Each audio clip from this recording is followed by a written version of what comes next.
Aircraft, Smithsonian.com. Aging U-2 hits milestone gathering intel on ISIS. Topics: CENTCOM, Dragon Lady, Iraq, ISIS, Operation Inherent Resolve, Syria, U-2. U-2 pilot Major Ryan enters a cockpit before flying a sortie in support of Combined Joint Task Force Operation Inherent Resolve at an undisclosed location in Southwest Asia, February 2nd, 2017. During the sortie, the aircraft completed 30,000 hours of flight. This marked the second U-2 in the United States Air Force fleet to reach the milestone and the first overall while flying expeditionary missions under Air Force Central Command. U.S. Air Force photo. Senior Airman Tyler Woodward. Posted by Richard Sisk, February 3rd, 2017.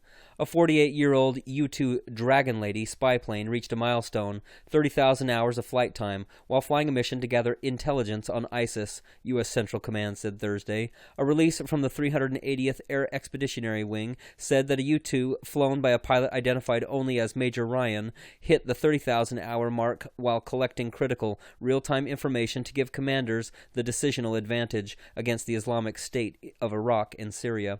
The high-altitude surveillance and reconnaissance plane flew out of a base in Southwest Asia, the report said. The Lockheed U-2 is only the second of the unique aircraft to reach the 30,000-hour mark. In 2016, a U-2 with the 5th Reconnaissance Squadron at Osan Air Base in South Korea completed 30,000 flight hours as the first ever in the U.S. fleet. It takes a lot of people to launch and recover a jet and to keep this going, said Ryan of the 99th Expeditionary Reconnaissance Squadron. Today, we hit 30,000 hours. I hope it gets 30,000 more. An assistant maintenance operations officer identified as Captain Lacey said, the mere fact alone that we're able to continue flying this aircraft to this day is an achievement in itself, let alone fly 30,000 hours on one aircraft. A maintenance superintendent was quoted as saying, the accomplishment of the U-2 flying 30,000 hours is extraordinary because the airframe itself is 48 years old, and it is flying with the most technologically advanced ISR, intelligence, surveillance, reconnaissance systems available today.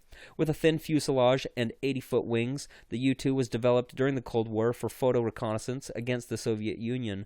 The aircraft were first flown by decommissioned Air Force pilots for the CIA, but later became Air Force assets. The service has plans in the works eventually to replace the U-2s with unmanned RQ-4 Global Hawks, but in the meantime, the aircraft remain a vital intelligence tool.